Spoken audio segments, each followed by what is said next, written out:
Doing great, thank you. Wonderful. So I often tell my students the importance of teamwork. In a big team, we need to learn to speak the language, so to speak, in order to be productive. So in one biblical story, the Tower of Babel fell apart, not because of technology, but because of languages. Nothing works if no one can understand each other in a team. Speaking the language actually goes deeper.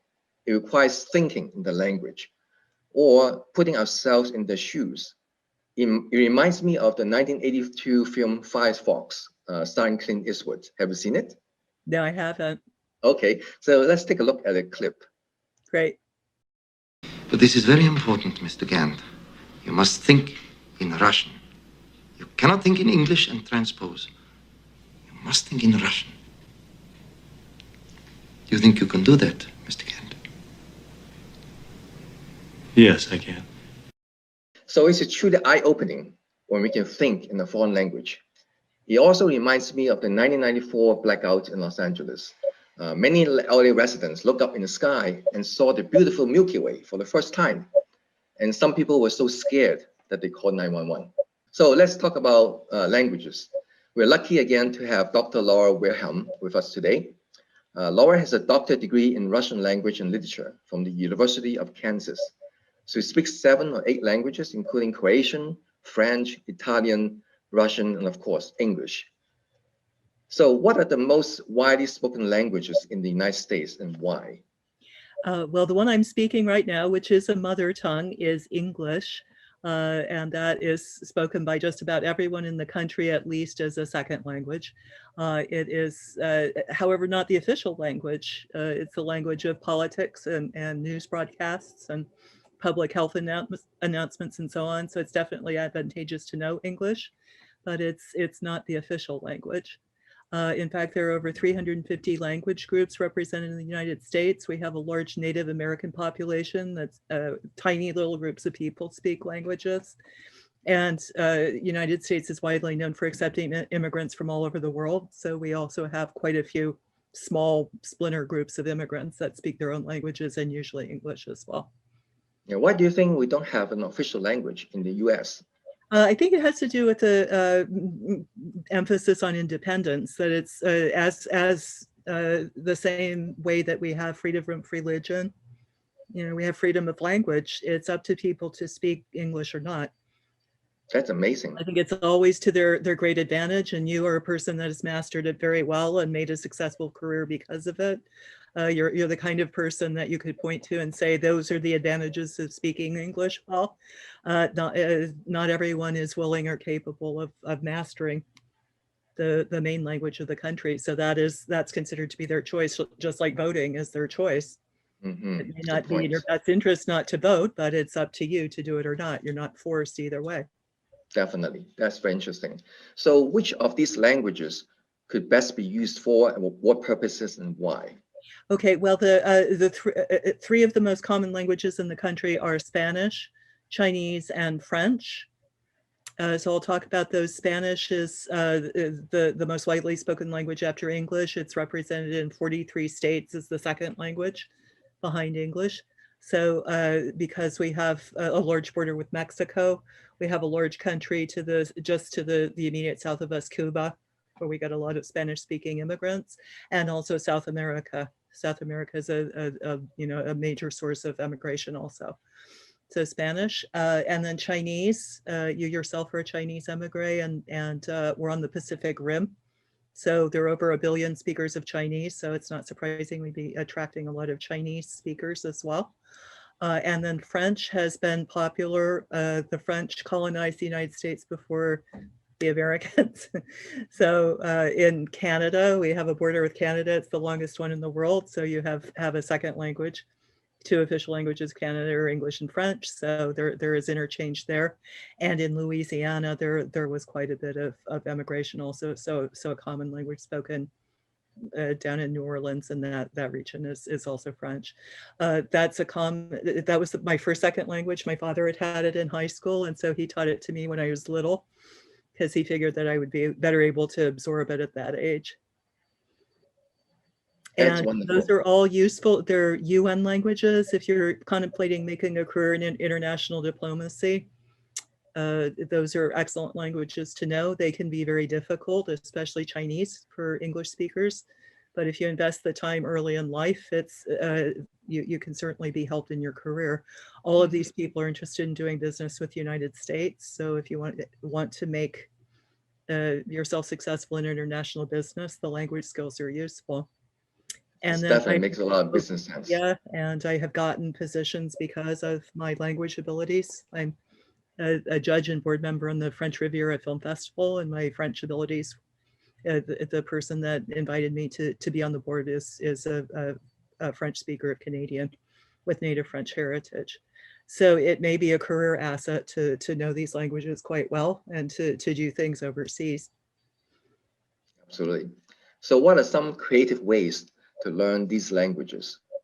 In the United States, it's not the biggest country. It's not like China or Russia. It's not so huge you can't get around it, and it's very well covered by interstates, and you can get AAA, and you'll be safe on the road. And in just about every state, you'll find English speakers. So it's a good place to explore native communities of people who speak a different language, either that's their first or second. So I would recommend going to Montreal, a beautiful city for French, or New Orleans for Chinese, Las Vegas and San Francisco. And for Spanish, just about anywhere in this region. I'm in Southern California. Come to San Diego. You can, about 30 minutes away is the Mexican border. So you can get a great deal of practice in certain areas of the country that have large populations. New York, like Los Angeles, New York is a very multicultural city. It's very large. It can be overwhelming for people. I would actually recommend the very lively communities outside of the huge cities, because you want immersion, but you don't want to feel out of your depth. It's fun to go to Las Vegas anyway, perhaps, and then you can go visit Chinese restaurants and see if the people will let you practice with them, at least ordering your food or doing something simple. Yeah, there are Chinatowns everywhere, right? So you just go there and within the same state where you live and learn Chinese that way. In the United States, speakers of all those languages are quite friendly. They're say overseas, maybe the Spanish and the French don't seem very open to tourists because they got so many tourists, and maybe they just get tired of people speaking to them in different languages. But I think in the United States, you'll have more buy-in if you ask politely to practice your second or third language. So that can be a fun way to make the overtures. I agree, and to make new friends too. So that's one way. The internet is a wonderful godsend. The internet had not launched when I started studying languages way back when in the 70s. So there are amazing online resources. You can make, what I like about it is it lets you fit it in. It's kind of like exercise. Every day you can practice 20 or 30 minutes of Italian. You have an online program and you can just repeat the words, or you can go over the forms or whatever. You'll want to work with a tutor or be in a class or something like that, but you can also make dates with yourself to just, it's like practicing the piano or something. You can just run through drills and things on your own. So the internet is awesome. And I think you should also always have a study buddy or some, group of people to study with. I think it helps keep you on track. It's like writer's block. I think it's called language block. You can easily hit walls with language, especially adults, because you're probably overthinking. It's easy to overthink things rather than try to speak fluently or trying to speak correctly. And so it's good to have people that can just guide you into unconscious language usage. And that could be friends or people you're close to from your classes. Right. Now, what would be the ideal time of life for speakers of English to learn these languages? I would imagine that the earlier the better, right? The earlier the better. Yeah, anytime, if you want to do it, you should do it. I would never discourage anyone from trying, but it's much, much easier earlier in life. That's why my father, the neuroscientist, knew, I had the window of opportunity when I was a tiny child. I could hardly even remember when we started. That's the best age. If you know language, or you can bring in a tutor when your children are small, that's by far the best time to do it. And they'll thank you forever, because you'll save them so many headaches later on. It's really the best time. It's like music. Again, I was a musical child. I was asking for violin lessons when I was about 5 years old. And there are certain capabilities that people have. So if you notice that children are naturally good at singing, naturally good at playing musical instruments, like to talk. These are all indications that they probably be good at mastering foreign languages as well. So you might see if that would interest them, because it would certainly be a benefit. Right. So are there other languages that you might want to recommend to English speakers, and why? Yeah, I think heritage languages are really great because you have that deep interest in your own culture. We're considered a nation of immigrants. Usually the immigrant roots are not very deep for people in the United States. My mother may have Mayflower heritage, but even that only goes back so far. You know, that's 1620.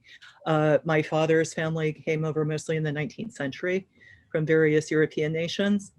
And, you know, most of the people in the family by now have forgotten the heritage languages. So there are many people like us that want to go back and find out about German or Polish or whatever, Swedish, wherever, just to track down your ancestors in the old countries. So that's a good motivator. As you stated, my main language of interest is Russian. I chose it because it was a defense language, and there was a lot going on in the 70s with Richard Nixon, of all people. He was opening the door on Russia and China, and I just thought it would be interesting to study one of those languages, so I could deepen my you know, kind of ambitions to work in politics or international relations. So Russian is a good one, I think. Still, Arabic is really difficult, I think even more so than Russian, but those are both UN languages also. So those are helpful in certain kinds of careers. And then my husband studies Latin. That's his main area of expertise. And for English speakers, that's still one of the best ancient languages to learn, because about 60% of English words are based upon Latin roots. Right. So for exam preparation, such as SATs or GREs, it's very good to know Latin. If you're planning to go into medicine or law, pre-med or pre-law, a lot of roots in those fields come from Latin also. So for sort of vocabulary building and terminology, Latin is still a very good one for English speakers. Yeah, so you mentioned politics and you know, different cultures and countries and so on. So the final question is that, how does language learning advance the goals of transhumanism, which is to advance the human civilization as a whole and achieve global peace? Well, it all depends on your attitude, I think. You know, they call it the Tower of Babel sometimes, that there are so many languages, people don't understand each other. But obviously language is meant as a tool of communication. So if you go in with that goal in mind, you're very likely to break boundaries between people. And I think that it's also very difficult to do it. I think that Americans often, because it's a major nation and a major language, we don't do the hard work of having to master other languages. Don't realize that the struggles that immigrants and minorities often experience just trying to make it in the main culture. So I think, you know, if you go to France, you know, even another major country, and try to speak French, I think you are more empathetic to those kinds of difficulties, having experienced them yourself. So I think it makes you kinder and humbler to learn language. And I think it also makes you braver and bolder, because you realize that you have knowledge. Knowledge is a source of power, and power makes you more confident. So it's like if you can handle business transactions and get deals that no one else can get because you can speak Chinese or French, it's an excellent thing to be able to do. It's very advantageous. And so you realize that, you know, remaining in your comfort zone is not the only way to live. that you can spread your wings and try to do things a different way, and possibly enjoy experiences and successes that you wouldn't have been able to without the other language. Definitely, I agree. Yeah, I'd like to mention that a nonprofit is the fiscal sponsor of a project called English Language Network of Refugees. It teaches English to children and adults living in refugees camps. So Terrific. I think this is a great, a very good project to support. So children and adults learn languages together? Yes. Yeah, and the children are better at it, right? Yeah, absolutely. The children lead the way on that, I'm sure. Right. And yeah, the other thing that's really awesome about children is that they tend not to see, they are much more tuned into other people's behavior. They see past barriers of language, race, you know, religion, all of the things that adults see right away. They just want to talk to kids that are kind to them and let them use their toys and like the same games that they like and all this stuff. And if they like someone, they will speak with them very fluently. And I think it can be very touching to watch that, and sometimes gives adults a good lesson themselves as to how to behave in the global economy. That's true. Yes, it's just amazing. Yes. So yeah, I mean, if we can all learn more about transhumanism. I actually have a book called Transhumanism Handbook right here. Wonderful. Yeah, it's kind of a big book published by Spring and Nature, but I have professors, I have scholars, scientists, philosophers, religious leaders, and of course, medical researchers, all kinds of ideas, all kinds of concepts, and it's really good. The way to discuss the future of humanity. Yeah. Psycholinguistics is a very interesting field because language is a form of cognition. It gives some insight into universals of human thought. Language is sort of the surface level, but there are certain ways to think that are universal. And so I think that's another transhumanist goal, or transhumanist preoccupation anyway. It's just of course, yes. looking past the surface of things and finding the essentials that are important to everybody. Right, absolutely. That's what I like about language. If you say one other, you may not get get to the deeper levels. But as you go further and travel the world and find out more and more about different languages, I think you see that it's all part of a bigger picture. Wonderful. Well, thank you so much, Dr. Laura. It's really nice to chat with you today. Do you have any final thoughts that you want to share? No, I really would like to get more involved with your language projects. And I think that now that we passed our enormous COVID crisis, I'll be glad to get back to peacetime activities that are time consuming, but in a good way. I mean, they consume our time in pleasant ways. Now that our minds are not going to be so preoccupied with other things. So hopefully people will have now more motivation to tackle the big challenges. And I think learning languages is definitely a foundation for many of those things. Absolutely. Absolutely. Thank you so much. Thank you so much. You're welcome.